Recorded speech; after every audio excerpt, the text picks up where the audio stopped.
Money FM 89.3, best of breakfast. Climate Connections. Welcome to the Breakfast Show's Environment Special, Climate Connections. It's been close to 2 years since the historic High Seas Treaty was signed in New York, one that was almost 2 decades in the making, held up for years over disagreements on funding and fishing rights. Only 8% of the world's ocean is currently designated as marine protected areas, zones where governments have placed limits on human activity in a bid to protect marine habitats and species. But data has shown that a mere 2.8% is effectively protected, with governments significantly off track to meet their 2030 targets. And that, according to Megan Brosnan, CEO of WildAid, is extremely challenging because of the complexities involved out on the high seas. Before you even try to find the illegal fishers, the first question that you really need to have a good answer for is who enforces these regulations. And that's not even from the political will concept, right? It's the high seas are far out, it's expensive to get out there. But under the Montego Bay Convention, only the flag state has enforcement authority over its own vessels, right? So each vessel is its own little bit of its nation's, sovereignty. And if there's a U.S. flagged fishing vessel on the high seas, then the United States is who has authority. What do you do if another nation patrol comes out there? Do all of the nations all need to somehow have a patrol boat out there? According to the United Nations, about 1 in every 5 fish caught around the world each year is done through illegal, unreported, and unregulated fishing. And that's why blue economies will not be able to stay afloat in the longer term unless countries remain committed to enforce adequate oversight and protection of the oceans that they depend on. But there are, of course, long-standing factors inhibiting progress on this front. For example, through the Western and Central Pacific Fisheries Commission, which oversees tuna stocks, for example, in the Pacific Ocean, the Western Central Pacific Ocean, and to be exact, they have a system in which nations who are a member of that organization, that treaty organization, can actually enforce laws on each other's vessels. That is a great model, but it takes time and a lot of thought to implement. So that's the first one. You just got to figure out who's even doing the enforcing legally. And then, we're thinking, of course, about technology. And there's a lot of people who talk about satellites and who talk about other kind of intelligence gathering that you can use to monitor huge swaths of the oceans. And it is incredible how far they have come. But despite that, there really is not any near real-time data on those sections of ocean. It just doesn't exist. And then even more challenging would be trying to get from that, a satellite picture, real actionable evidence that you can act on. But what those tools can provide, which they couldn't provide a decade ago, is having a really clear idea of where the fish are and where the fishing vessels are and where they aren't, right? Fishermen have this tendency to be where the fish are.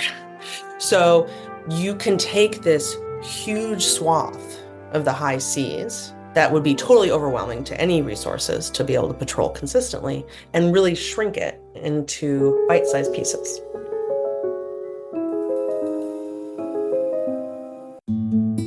Due to enforcement challenges, nearly 60% of designated marine protected areas lack the resources needed to provide real protection for ecosystems and wildlife. And WildAid is currently at the forefront of an initiative to ensure these zones and the sustainable fisheries within them deliver on their conservation promise. There's always something new from each location. We're in over 98 sites now worldwide, and there's always a new challenge in each location. That said, one theme that we see no matter where we are is the challenge of building better collaboration. And that can be engaged with 2 government entities, a police force and a fisheries management agency or a customs agency needing to work together, or it can be a local community needing to engage more with their local government. Bottom line, no fishery is going to be well protected if folks are trying to do it alone. Conservation is a team sport. That is a singular global theme. And I think the other big item that we are seeing challenging right now is, the good news is that there is this upswell in the number of marine protected areas that are being declared in thoughtful ways, in inclusive ways that include our coastal communities, and are being put together in a way where if the rules are followed, they will thrive.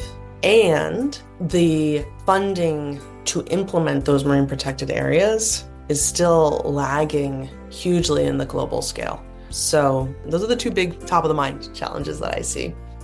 Even though these special zones cover only 8% of the oceans, they mark an important start. The UN estimates that unsustainable fishing over the past half-century has pushed 1/3 of the world's fisheries beyond their biological limits. Through its marine program, WildAid is working closely with a significant proportion of marine protected areas that are already established, as well as fisheries management areas. In hopes of improving enforcement and achieving meaningful marine conservation at scale, the conservation nonprofit is aiming to enroll 250 marine areas in its blueprint for marine protection, with operations in Palau, Zanzibar, Mexico, and beyond. Megan says they're just getting started, and a big part of efforts include working with local communities. We have a program in the Eastern Tropical Pacific. We're talking Costa Rica, Panama, Ecuador, Colombia. They have created a series of adjacent marine protected areas that provides this super highway, this safe corridor for whale sharks, turtles, fish, you name it, charismatic megafauna, they're there. And, that's a perfect example where we're working through all of these countries and all of these regions, but we're also needing to make sure that we are supporting each location and building up their capacity from within and supporting their needs from the ground up. You're going to need different things to protect that water than you do an area that's, for example, the size of the Bahamian EEZ or, all of their waters, or the Galapagos National Park, which is, hundreds of thousands of square kilometers, really far offshore. And white bread Megan here, yes, I was in the U.S. Coast Guard, but I am not Galapageno, I am not Bahamian, I am not Filipino, I have not experienced those regional challenges.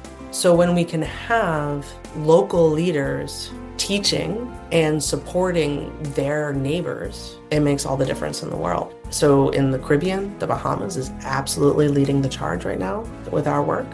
They have functionally created a new wildlife law enforcement agency for the purpose of driving that collaboration that I was talking about and having real results, working across borders with the United States and improving, local fishermen in the Bahamas are reporting improvements in their fish stocks. In the Eastern Tropical Pacific, that's the Galapagos. They have a control center, all those satellites, that is the standard for the region. And they have been working for decades to develop systems to make sure their people are trained well, all just to make sure that it moves forward appropriately.